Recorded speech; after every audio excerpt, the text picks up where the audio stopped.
አማራ ነፍጠኛ ነው። ተኩሶ አይስትም። አማራ በአገሩ በሚስቱና በርስቱ የመጣ በአይኑ መጣ ነው። ይህ ማንነቱ እስከ ዛሬ አብሮት አለ። ግን አማራነቱን ለማጥፋት የመጣን አፄ ዮሐንስን፣ ግራኝ አህመድን፣ የጋላ ወረራን፣ የትነግ ሴራን፣ የብልጽግና ቡድን ጭፍጨፋን በህብረት በሚገባው እየመከተ አይደለም። እረ ጠላትማ ምንጊዜም ጠላት ነው፣ አስቀድሞ መግደል አሾክሿኪውን ነው ይላል አማራ በስነ ቃሉ። አማራ ይህንን ትግል እንዳያሸንፍ ምን ያንሰዋል? ምንስ ይቀረዋል? ምንስ ይጎለዋል? ጥንካሬውን አቅሙን እንዳይጠቀም ያደረገው ማን ነው? ምንድን ነው? የፋኖ አመራሮችስ መውሰድ እየቻሉ ያልወሰዱት ነገር ግን ትግሉን እየፈተነ ያለው ምንድን ነው? ለምንድን ነው አማራ በአቅሙ ልክ ያልተገኘው? ለምንድን ነው አማራ ውስጥ ተላላኪና ባንዳ የበዛው? እንደነዚህ ያሉ ጥያቄዎች መመለስና መፍትሄ መፈለግ ይገባል። ለትግሉ ይጠቅማልና። በታሪክ መጽሐፍና በታሪክ ጸሐፊያን ተከትቦ እንደሚገኘው አማራ የሥነ መንግስት ጀማሪ ህዝብ ነው። አማራ የመጀመሪያው የጊዮን ስርወ መንግስት ባለ ታሪክ ነው። አማራ የአቤል የቃየል ትብት የተቀበረበት ምድር ነው። አዳምና ሔዋን አይናቸውን በአይናቸው ያዩበት ምድርም ነው። አማራ የሰው ዘር መገኛ ነው። ያ ማለት እንደ ስነ መንግስት ጀማሪነቱ የሴት የባህል ትስስር ታሪኩ ጥበቡና ስልጣኔው የሰው ዘር መነሻነቱ እንደ አለት የጠነከረ አንድነትና መሰረት ሊኖረው ይገባ ነበር ማለት ነው። አማራ በጀግንነቱ በጥበቡ ጥላት ላይ ባለው ህብረት ወደር የማይገኝለት ህዝብ ነው። አድዋና ጣሊያን፣ ግብጽና ደርቡሽ፣ ሻቢያና ሶማሊያ በአጠቃላይ በኢትዮጵያ ህዝብ ላይ የተቃጡ ከ2000 በላይ ጦርነቶች ይመሰክራሉ። አማራ በምድራችን ካሉ ህዝቦች በታታሪና ሰራተኛነቱ ወደር አይገኝለትም።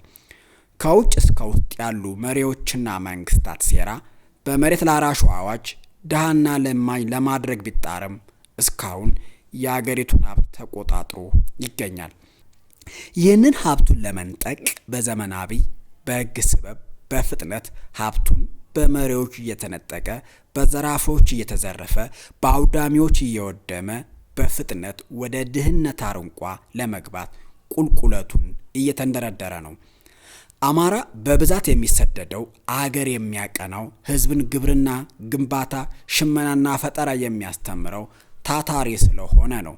ለቤተሰቡም ስለሚያስብ ነው። በታታሪነቱ የተነሳ የአገሪቱን ኢኮኖሚ በብዛት ተቆጣጥሮ ይገኛል። እነሱ ሰርተው መለወጥ ሀብት ማከማቸት ቢያቅታቸው አማራ ሀብታም የሆነ በመተት ነው በማለት ስንፍናቸውንና ድህነታቸውን ቢሸፍኑም አማራ ሀብታም የሆነ መትቶ ሳይሆን ሰርቶ ነው። እናንተ እንኳ መስራትና ሀብት ማከማቸት የተማራችሁት ከኛ ነው። አንድ ነገር ማስታወስ ያስፈልጋል። የእስራኤል የጥንካሬ ምንጭ ኢኮኖሚዋ ነው። የእስራኤል የኢኮኖሚ ምንጭ ደግሞ ወርቅና ነዳጅ ሳይሆን ታታሪ ዜጎቿ ናቸው። ዜጎቿ የዓለምን ኢኮኖሚ በአንደኝነት ይመራሉ፣ አገሪቱን ይደግፋሉ። እስራኤላውያን በፈጠራ የታደሉ ናቸው። ይመራመራሉ፣ አይገልጸውም። የእኛን ህዝብ እንመረምረው ደግሞ በጥበብ ስጦታው አቻ የማይገኝለት ህዝብ ነው። እንዳልኩት ሰራተኛም ነው። ይህንን ህዝብ በኢኮኖሚ ማስተሳሰር ይገባል። በአገር ውስጥም በውጭም ያሉ የአማራ ባህል ሀብቶች መተሳሰር አለባቸው። የኢኮኖሚ ፖለቲካ ውስጥ መግባት ይገባልና ይህንን ለሌላ ጊዜ ላቆየውና ወደ ተነሳውበት ልመለስ። አማራ ዓለም የደረሰበትን ጥበብ አስቀድሞ የደረሰ ህዝብ ነው። አማራ ሳይንት ወይም ቤተ አማራ ብቻ ሳይሆን በስሙ በኢራቅ፣ በሱዳን፣ በግብጽ፣ በየመን፣ በህንድ በስሙ ከተማ የገነባ በስሙ የራሱ ምድር ያለው ጥንታዊ ህዝብ ነው። አማራን ህወሓት የፈጠረችው የሚመስለው የሶሻሊስት እና የህወሓት ድናቁርት ትውልድ አለ እና ለማስታወስ ነው። አማራ ነፍጠኛ ነው፣ ተኩሶ አይስትም። አማራ በአገሩ በሚስቱና በርስቱ የመጣ በአይኑ መጣ ነው ይባልለታል። ይህ ማንነቱ እስካሁን አብሮት አለ። ግን አማራነቱን ለማጥፋት የመጣን የአፄ ዮሐንስን፣ ግራኝ አህመድን፣ የጋላ ወረራን፣ የትነግን ሴራ፣ የብልጽግና ቡድን ጭፍጨፋ በህብረት በሚገባው እየመከተ አይደለም። ለምን? ይህንን ችግር ለመፍታት ጥናትና ምርምር እንዲሁም መፍትሄ ባለማስቀመጣችን አሁን ላለንበት ችግር ዳርጎናል። የአማራ ባንዳ የበዛባቸው ምክንያቶች የተወሰኑት የሚከተሉት ናቸው። መፍትያቸው መጨረሻ ላይ ይቀመጣል። አንደኛውና ዋናው ችግር በሆዳቸው የሚወድቁ አማራዎች መብዛታቸው ነው። ፕሮፌሰር አስራት እንዳሉት የአማራ ጥላቱ ወዳሙ አማራ ነው። ይህ በውስጣችን ያለው ሆዳም አማራ የጥላት ተባባሪና ተላላኪ በመሆን ህብረታችንን ሲበትን፣ ትግላችንን ሲያኮላሽ እስከ ዛሬ አለ። ዛሬም ቢሆን በአንድ ሳህን ጤፍ ወንድሙን ለመግደል ምላጭ የሚስብ አማራ አለ። ጥላቶቻችን አማራን ለማጥፋት አማራን ከሚጠቀሙበት ከሚገዙበት ዘዴ አንዱ ሆዱን ነው። አማራ ሆዳም አለው። ይህንን ሆዳም ደግሞ ለይቶ ያውቁታል፣ ይጠቀሙበታልም። አማራ ኩሩ ህዝብ ነው፣ ኩራት ራት ነው ብሎ የሚያስብ ኩሩ ህዝብ ነው። ማንነቱን በሆዱ የማይለውጥ ህዝብ ነው። ነገር ግን ይህን ማንነቱን ስብናውን እንዲጥል ከዛም ጥበቡንና ጀግንነቱን በሆዱ እየገዙ እንዲጠቀሙበት በተለያየ ዘዴና ባዋጅ ድሃ አደረጉት። የሆነ ሆኖ ምንም ይሁን ምን ይህንን ሆዳም አማራ ማጽዳት አንዱ የትግላችን ስልት መሆን አለበት። እንዴት? በመጀመሪያ ማስተማር ቢቀድምም እነሱ እስከሚበስሉ ትግሉ ማረር የለበትምና በሆዳሙ አማራ ላይ በሆዱ መምጣት ይገባል። ለሆዱ ሲል ሊመለስ ይችላልና ስብናውን በሆዱ ለውጦ አማራ ላይ የዘር መጥፋት የተካሄደ መሆኑን ክዶ ከርሱ ለመሙላት አመንዝራነቱ ለመወጣት መከላከያ፣ አድማ ብተና፣ ሚኒሻ፣ ካድሪ ሆኖ በመጣ በሆዱ ሂድበት። ከብልጽግና ጎን የቆመ ሁሉ በጊዜ የተገደበ አዋጅ ማውጣት ይገባል።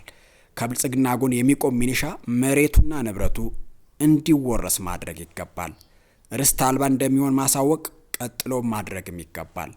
የአማራ ጥላቱ ሆዳሙ አማራ ቢሆንም እኔ ደግሞ የአማራ ጥላቱ ሆዳም አማራን የሚያቅፍና የሚታገስ የአማራ ታጋይ ነው። ሆዳም አማራን ይዞ ጥላትን ይታገላለው የሚል አማራ የአማራ ጥላቱ ነው። ትግላችን ዳር ያልደረሰው ጥላት ማወቅና አውቆ በቶሎ እርምጃ ያለመውሰድ የትግል ኤሊልነት ነው። የታጋይነት ሾተላይነት ነው ወይም ሰውላቶነት። ሌላው አብይ መራሹ ብልጽግና የሚሉት የሰይጣን ማህበር አማራን ለማጥፋት እሾህን በሾ የሚል አስተሳሰባችን ተጠቅሞ ሊያጠፋን እየቋመጠ ነው።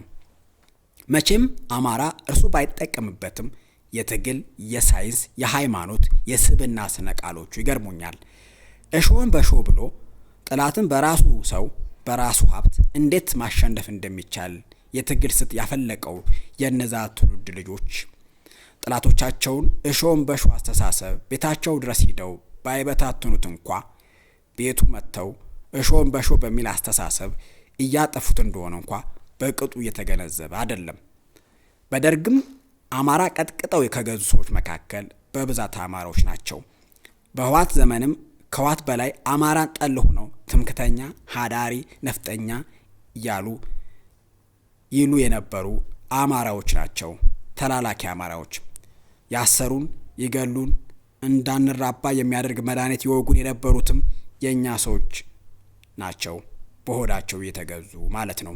አብቁተ በሚል ህዋት ሰራሽ የአማራ ሀብት መዝረፊያ ዘዴ ተጠቅመው የዘረፉን አማራዎች ናቸው። ለኢህአዴግ በሆዳቸው ወድቀው የሴራ ጉንጎናና ምክር እየሰጡ የኢህአዴግን ለ27 ዓመት ስልጣን እድሜው እንዲራዘም ሁሉን አቀፍ ጥቃት እንዲያደርስብን ያደረጉ ብአዴን በሚባል የአማራ ስብስብ ነው። ዛሬም ለብልጽግና መቆም ዋስትናው የአማራዎች ሴራ ጉንጎናና ጥበብ ነው። እነዚህ በአገር ውስጥም በውጭም ያሉ አማራዎች ያላቸውን እውቀት ወደ ሰይጣናዊ ክፋት በመቀየር አማራን በጎንደር፣ በጎጃም፣ በወሎ፣ በሸዋ ለመከፋፈል በመጣራቸው ትግሉን አጓተውታል። እነዚህ የአማራ ሾዎች ፋኖ በሚል የጀግና ስምና ስብና ጥግ ስም ተደብቀው አማራ በሚባል ጭቃ ውስጥ ተደብቀው አማራን እየወጉ ነው። እነዚህ አማራን ለማጥፋት አማራ ሆነው የሚመጡት የጭቃ ሾዎችን ማጽዳት የትግላችን የላይኛው መሰረት ነው። በክልሉ ውስጥ ቁጭ ብለው የትግላችን የጭቃ ሾህ የሆኑ አማራዎች አሉ። ፋኖዎችን በሚገባ ያውቋቸዋል። ነገር ግን እርምጃ ባለመውሰዳቸው ብዙ ሾዎችን እያወጡ ይገኛሉ። አማራን በሃይማኖት፣ በክልል፣ በጎጥ ሲከፋፍሉ እያዩ በአካልም እያገኟቸው ዝምታን በመምረጣቸው ትግሉ ከፍተኛ ፈተና እየገጠመው ነው። የአማራ ጥላቱ ባንዳ ብቻ ሳይሆን ባንዳን የሚታገስ ታጋይ፣ ባንዳን በውል የማይለይ ታጋይ ነው። በባንዳ ላይ የማይጨክን ታጋይ ነው። ይህ ትግል ፈጽሞ ስህተትንና ትዕግስትን አይፈልግም። ስህተትም ትዕግስትም ዋጋ እያስከፈሉን ያሉ ናቸው። ምክንያቱም ጠላቶቻችን ጊዜ፣ ስህተትና ትዕግስት በሰጠናቸው ቁጥር እንደ አሸዋ እየበዙ እንደ አሸን እየተራቡ ነው። ስለዚህ አሸኑ በብዛት ተራብቶ ጉዳት ከማድረሱ በፊት ማስወገድ ይገባል። ላሊበላና እንጅባራ ቁጭ ብሎ አማራን አገው ብሎ የሚከፋፍል ይባስ ብሎ የአገውን ኃይል እያሰለጠነ የሚገኙ ግለሰቦችን እያዩ ማለፍ ይህንን ህዝብ ቀስ በቀስ እንዲጠፋ ከመተባበር ለይቻል አየውም። አንዳንዶች ደግሞ ከፋኖች ጋር ቀጥታ ግንኙነት እንዳላቸው መረጃዎች ያሳያሉ። ባጭሩ በአማራ ክልል ውስጥ የአማራ አንድነት የሚነጣጥል በአማራዎች ላይ ውጅንብር የሚፈጥር ግለሰብ፣ ድርጅት፣ የሃይማኖት ተቋም እርምጃ ሊወሰድበትና ከክልሉ ሊጸዳ ይገባል። ደሴ፣ ባህር ዳር፣ ወልዲያ፣ ከምቦርቻ ቁጭ ብሎ አግማስ፣ መጅሊስ፣ ወሎ ህብረት፣ የአማራ ሙስሊሞች ወጣቶች ማህበር እያለ ወሎን ከፋፍሎ ህዝቦቿ ለጠላት ሲሰጥ መታገስ እንዲሁም አብሮ ሻይ ሲጠጣ የሚውል የአማራ ታጋይ አማራን ቀስ በቀስ እንዲጠፋ ከሚተባበሩ ሰዎች ለይቻል አየው። በእነዚህ ድርጅቶች ውስጥ የሚሰሩ ግለሰቦች ከከተማው ሊጸዱ ወይም ራሳቸው ከዚህ እኩይ ተልዕኮ ሊያጸዱ ይገባል። ምክርም መግለጫም እርምጃም ያሻል። ከምር ታጋይ ከሆን ይህንን ማድረግ የግድ ነው። አገው ክልል እያሉ የጎጃም አማራ ለሁለት ለመክፈል የተዘጋጁ ሰዎች በችልታ ማለፍ፣ አልፎ አልፎም አብሮ ሻይና ቡና እየጠጣ ለአማራ አንድነት እታገላለሁ ማለት አማራን ከመበታተን ለይቻል አየውም። እንደዚህ አይነት ሰዎች መጽዳት አለባቸው። ከጥላት በላይ መጽዳትና መታገል ያለብን ህዝባችን አንድ ሆኖ እንዳይታገል የሚያደርጉ ሰዎችን ነው። ምክንያቱም አንድ ስንሆን እናሸንፋለን፣ ስንከፋፈል እንሸነፋለን፣ እንጠፋለን። ክልልነት መጠየቅ ሰብአዊ፣ ዲሞክራሲያዊ ወይም ኢኮኖሚያዊ መብት አይደለም። ክልል በመሆን የሚመጣ ብልጽግና የሚፈጠር ማንነት የለም። ክልል እንሁን አዲስ ማንነት ሲሰጠን እያሉ ማላዘን ሌላ ስም የለውም። ጸረ አማራነት ነው። የትነጋዊነት የህዋታዊነት አስተሳሰብ ነው። ህዋታዊነት፣ ትነጋዊነትና ጸረ አማራነት አስተሳሰብ ደግሞ ልንታገለው ወጥተናል። ይህንን ህገ መንግስት ልናስወግደው በአዲስ ህገ ህዝብ ልንቀይረው የወጣን ታጋዮች ነን። እነዚህ ሰዎች ራሳቸውን ከዛ አስተሳሰብ እንዲያጸዱ ወይም እንዲጸዱ ማድረግ ይገባል። ጎንደር ክልል የሚውሉ የውስጥ እሾች አቅፎ ይዞ ከውስጥ ሳያጸዱ ብልጽግና ማሸነፍ አይቻልም። ህወሓት አማራን ለመብታተን ቅማንት ብላ የሰጠችውን ማንነት ተቀብሎ ሲያላዝን የሚውል ሰው መብቱ ነው ብሎ መታለፍ የለበትም። አማራን በሌላ መልኩ እየተዋጋ እያጠፋ ነውና መለየትና መጽዳት አለበት። ይህ ቤታችን ከቀያችን ድረስ ገፍቶ የመጣው ጦርነት ዝም ብሎ ጦርነት አይደለም። ይህ የያዝነው ትግል የመኖር ያለመኖር ትግል ነው። ምርጫችን መኖር ወይ መጥፋት ነው። ያለን እድል አንድ ነው። ያለን ብቸኛ እድል አሁን የያዝነው ትግል ብቻ ነው። የአማራ ፋኖ ከአእምሮ መጥፋት የሌለበት አማራን ለማዳን አማራነትን ለማስቀጠል የተሰጠን የመጨረሻው እድል ይህ ብቻ ነው። ስለዚህ ይህንን ብቸኛ እድል የመጠቀም ግዴታ አለብን። ይህንን ራስና ዘርን ክብርን የማስቀጠል ትግል ደግሞ ማባበል አይከተልም። አማራ ለጠላቶቹ እሬት ለወዳጆቹ ማር መሆን አለበት። በተለይ ፋኖ በጠላቶቹ ላይ የመረረ ጨካኝ መሆን አለበት እንላለን። የዛሬውን አበቃው። ላይክ፣ ኮሜንት፣ ሼር፣ ሰብስክራይብ በማድረግ ቤተሰብ ይሁኑ። አዲስ ትውልድ ሚዲያ